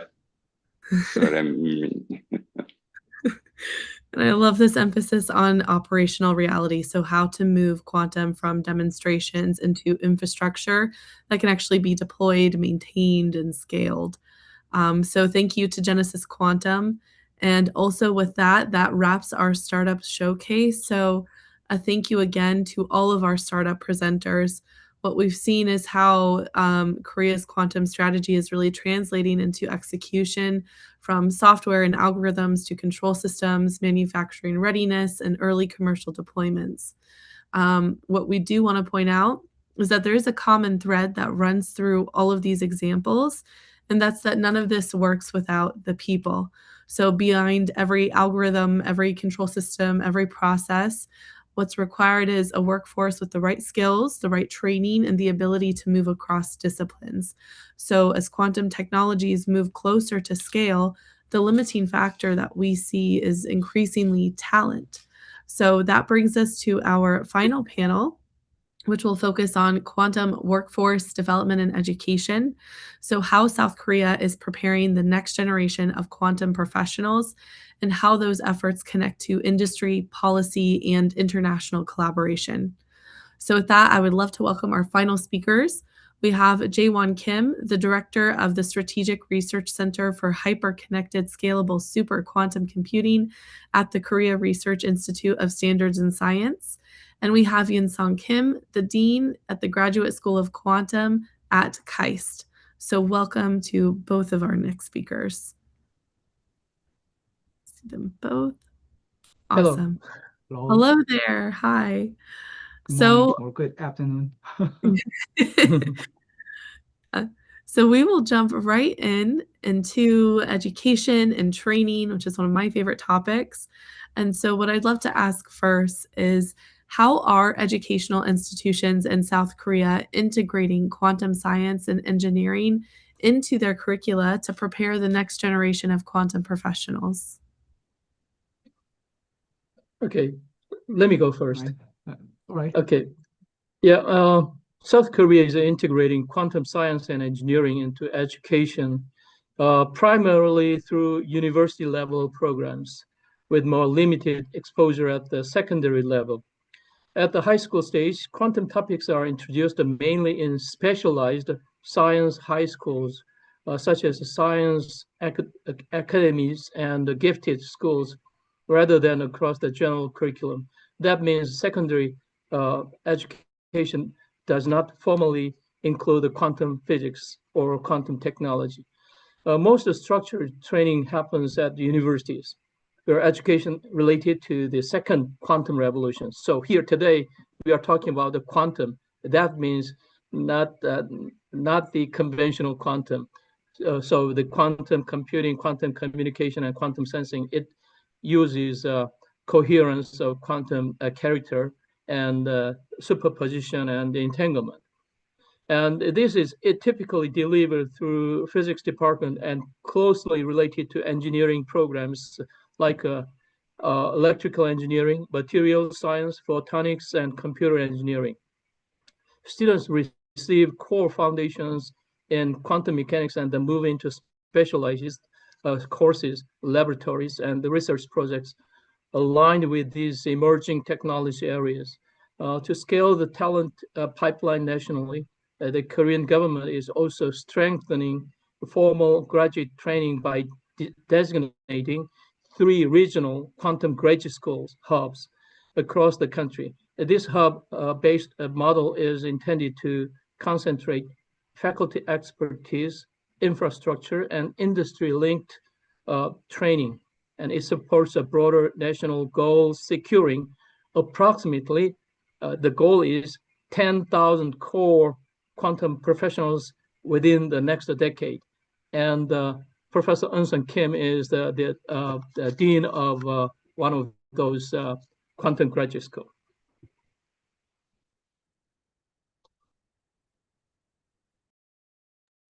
But you're muted, Yun-sung. Your voice is muted. Yeah, okay. So let me add some more things in quantum educations in Korea. So probably all the presenter here, they are starting their discussion with like South Korea has entered the quantum competition a little bit late, and that's why we have to do something. And what is the most urgent challenges? But I mean, probably a lot of people agree that there is a broad consensus that the talent development is the most urgent challenges for the quantum ecosystem in Korea.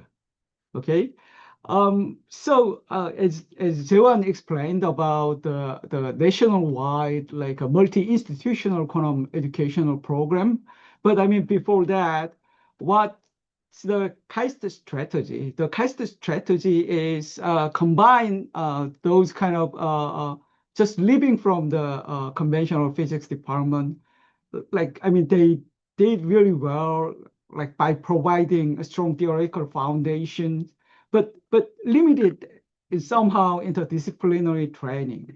So this is very important for future quantum technology. So what is our strategy is to establish sort of is a dedicated graduate school of quantum science and technology. That's the starting point.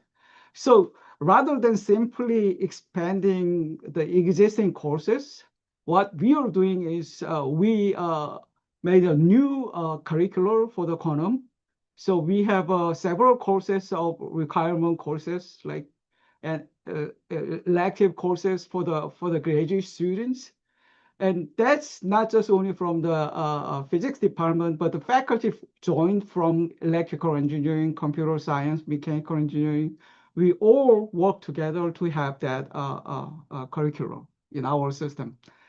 Another significant strategy, since I'm responsible for the quantum graduate school at KAIST, I will talk about our strategies, our institutional strategy at KAIST. So another significant point of KAIST Quantum Graduate School is we operate this program together with Chris and Etri. Chris, I mean, Jaewon is working on, and Etri, Jeongjin is working on, which are the two representative quantum research institute in Korea. They have expert in quantum communication, quantum computers, and also they have like a cutting edge quantum infrastructures.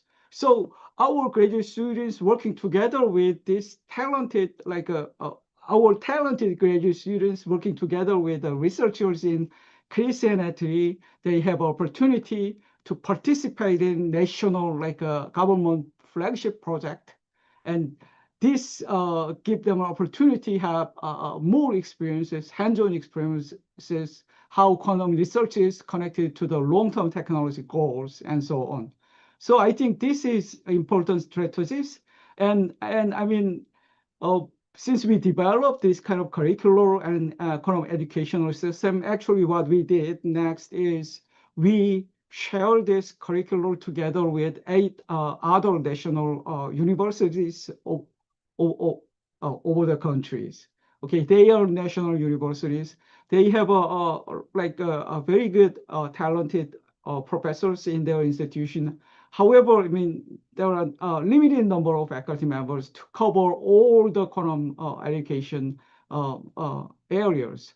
So we share this program together with that, provide that. So the students from that national university also have that kind of educational opportunity as well. So that's the pretty much what I like to say. Let me see. Okay, good. Thank you very much. Thank you so much, Yun-sung. I especially loved this part that this curriculum was developed also with faculty from electrical engineering, mechanical engineering, and computer science. Quantum technology, or supporting the development of it rather, is definitely something that needs to be interdisciplinary to develop both the technical specialists as well as the cross-domain professionals. So that's really exciting to hear. And then Jaewon, I wanted to go back to a point that you made. You did mention that at the secondary level, there's quantum curriculum, particularly in gifted schools, but not just like a broad, not a broad initiative for it. So curious to hear from each of you, is there a vision or any sort of initiative in the future that will be worked on in the future to give younger students early exposure to quantum concepts? Yeah, okay. For secondary school, we don't have formal curriculum for high school students or middle school students of quantum mechanics or quantum technology. But the universities or national research institutes, they have some special programs for short-term period or some special events to expose quantum technology to young students. And here, I want to emphasize that quantum physics or quantum technology is not very difficult to understand, okay? And many professors, especially in the physics departments, professors are emphasizing, quoting Richard Feynman, there's nobody understanding quantum physics. I think this is okay, 70 years ago, okay? And okay, even though you cannot understand perfectly, you can get used to quantum physics and quantum technology. And we have to remove the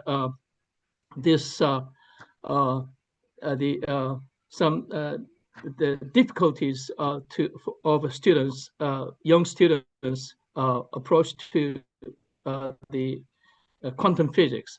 So this is a very much important for not only young students, also for some other discipline experts.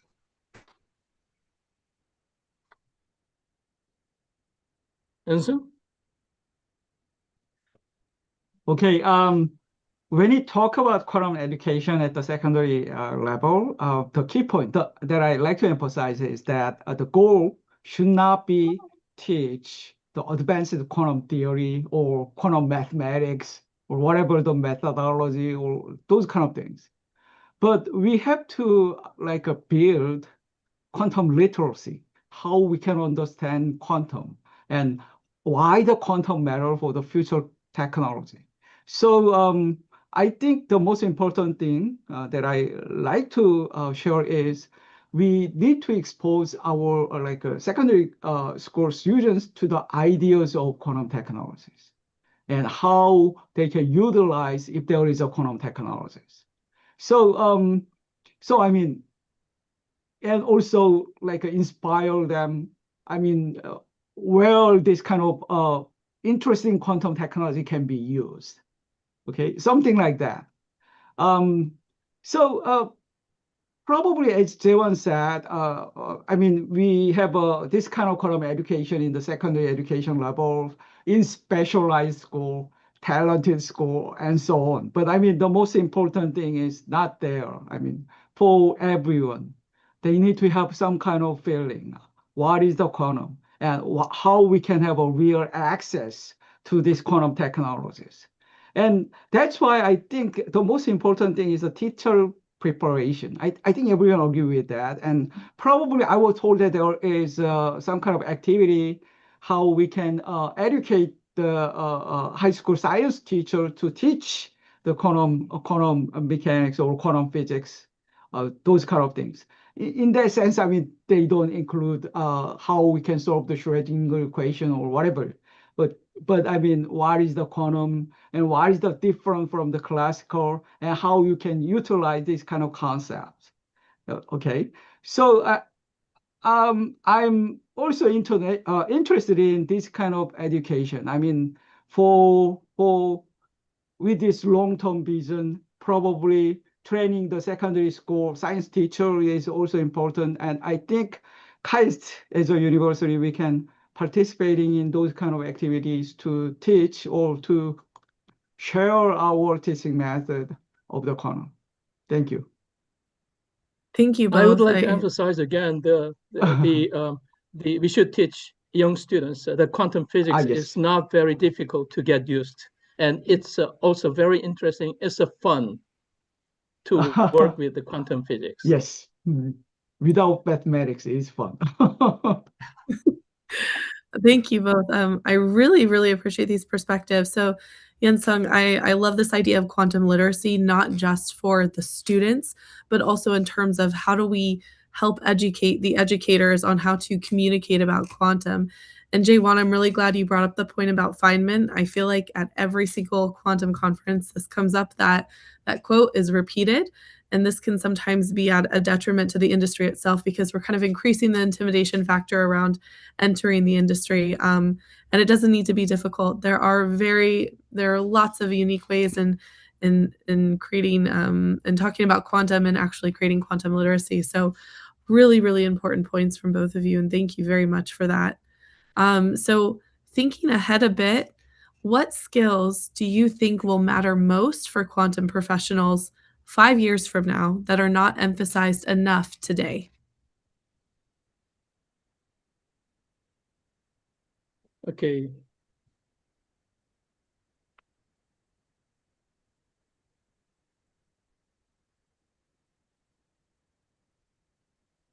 Well, So you go ahead. are ready? Yep. Go ahead. Oh, okay. Then I will go first. Well, since you're talking about not emphasize the skill, I'm not quite sure. I mean, everyone talk about quantum technology and everything may be necessary for the advance of quantum technology already been discussed and talked about. So I changed this question in my way from an educational perspective. So I think this question, especially the wording of 5 years, is related with a PhD time. So maybe during the PhD, what do I need to teach for the graduate students or something like that. That's why I thought this question might be related to that question, like how we can achieve if we think about quantum computing, how we can achieve the near-term quantum use cases or scalable quantum error corrections and something like that. But maybe I'm wrong, right, Sierra? No, however, I love you. Okay, yeah. Then I will continue. I mean, because I thought this is related the question like how we can educate the graduate students and like 5 years, meaning during the 5 years, what we can do for the graduate students, right? So because I mean, for most graduate students graduating in 5 years, but one thing important is they will not be working with fully fault-tolerant quantum computers. So instead, they have to utilize some kind of ecosystem dominated by this NISQ era devices or hybrid quantum classical system or very rapidly developing hardware platforms. So in this context, I think the most important thing is like they have to be like a multifunctional. What I like to emphasize is that they have to learn many things like in a different modalities and different control and measurement algorithms and so on. So because I mean this kind of calibration drips and I mean the algorithm also is very difficult to be successful in near times. So because of this kind of limited use case, it is very difficult, I think, for the students especially. Okay. However, I believe there is kind of a North Star. I think, and that's the quantum error corrections. We have to go finally to go to the fault-tolerant quantum computers. Then I mean we know what is necessary, how we can scale up, how we can minimize the resources for the quantum error corrections and so on. So during that so because of educational purpose, this could be a guiding curriculums.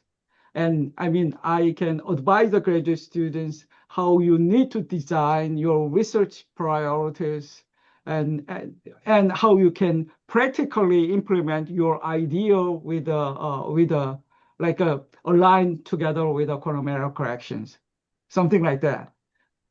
And maybe this is something new, but if I add one more things, I think there is a growing need for the translational skills. It's related with the quantum literacy as well. This is the ability to connect the fundamental researches from the laboratories to the application and industrial needs and real-world quantum applications.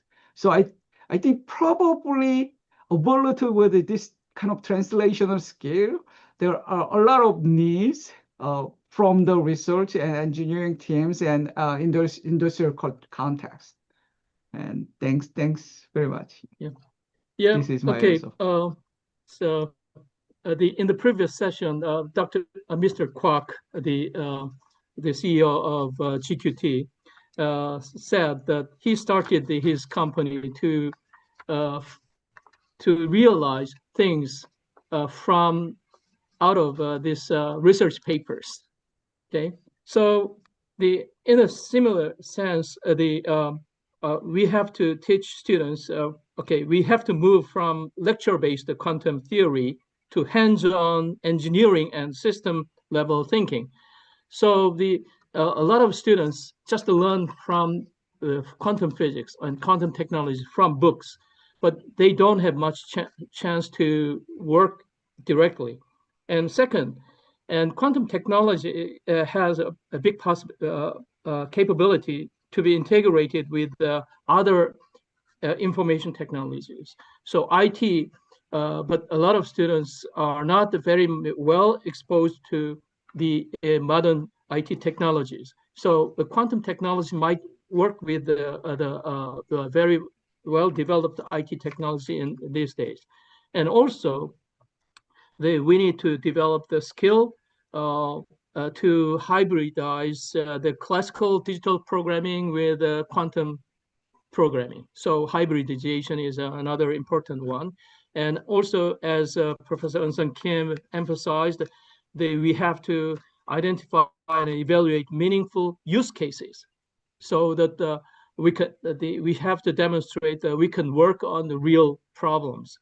And finally, very important these days, is integration with artificial intelligence, AI, because we need maybe in 5 years and 10 years, we need to work with tens of thousands of qubits. And you cannot make a quantum computer program by your hand. We need definitely the help from AI. And also, AI might need a quantum processor as a part of the whole AI program. So we need to be familiar with the AI technology to be integrated with quantum technology. Absolutely. Absolutely. Thank you for that. Thank you for both of your answers. These were really great. And I completely agree that these are essential skill sets.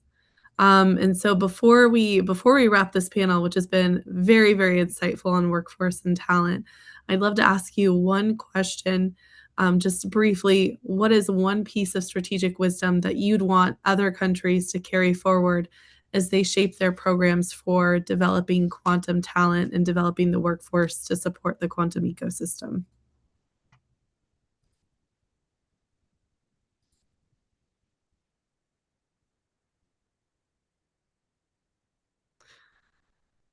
Just one thing.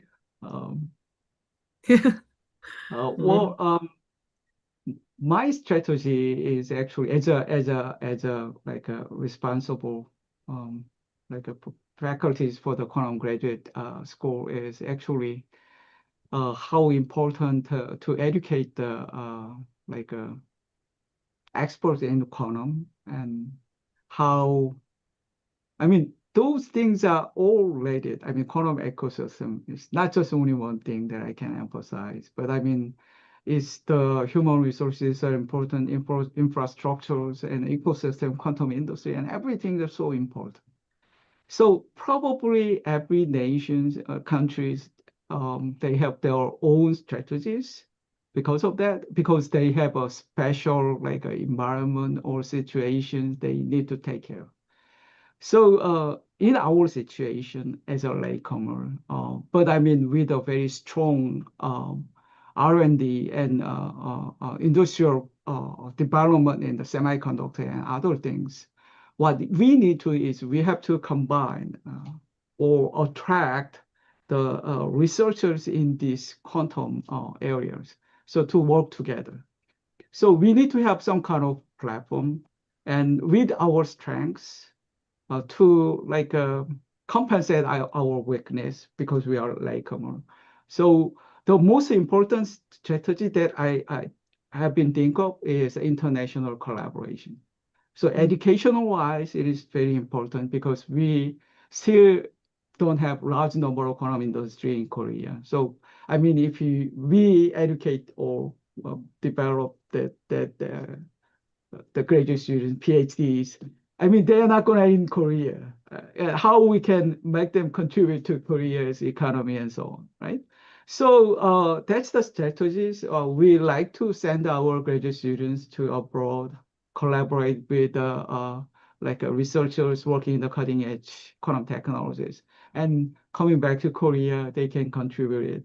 And that's why we do have like a global partnership with MIT. Actually, KAIST has a global partnership with MIT. It is a government funding program. So not just only exchanges in the academia or faculty exchange, student exchange, we do have a collaboration project in a different field. So the students in our graduate school, they can have opportunity to work the renowned professors at MIT and other research institute.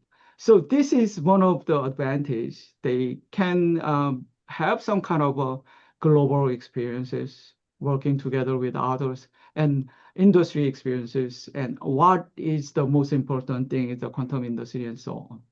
So I like to have them to have some kind of ideas and what is really going on in the quantum technology.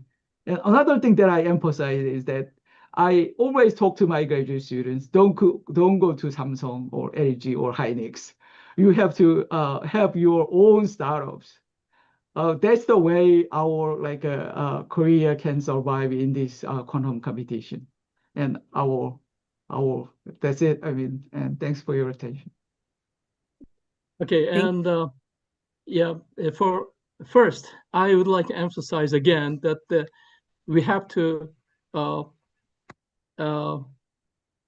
give an idea that tell the people that quantum physics is not very difficult to work with, and so as Professor Sun Kim said, we need international collaborations, and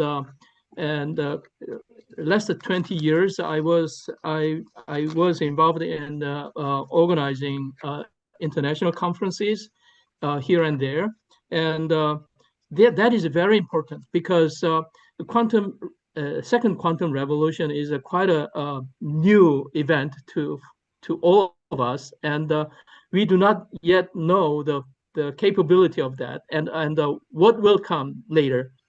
So we have to exchange a lot of ideas, and also this program, what you, Sierra, you are moderating, this kind of a program will tell people to delve into what the possibilities of what quantum physics will bring us.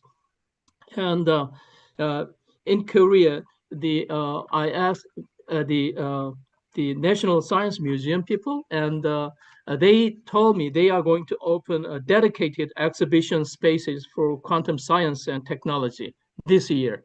So it's an exciting news, and that kind of activity might be very helpful. And also the outreach activity by universities and so on. And especially in Korea, Korean government had a Quantum Korea starting 2023, and in 2023, we Quantum Korea, we had a Nobel laureate John Clauser, and also the quantum key distribution and quantum teleportation inventor Charles Bennett, and also the quantum prime number factorization program, Peter Shor. They gave a keynote speaker, and also John Martinez, who did the quantum supremacy at the Google. He gave talk at the Quantum Korea 2023.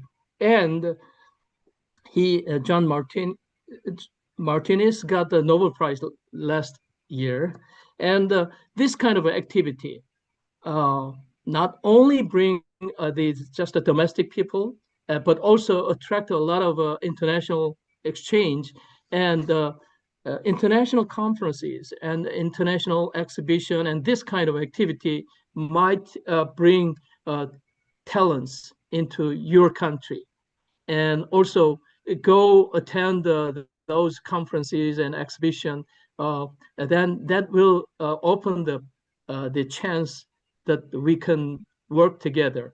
And also in Korea, we have a program called that is KQIC, that is a Korea Quantum Industry Center that is financially supported by the Ministry of Science and ICT, and also National Information Society Agency, that is NIA.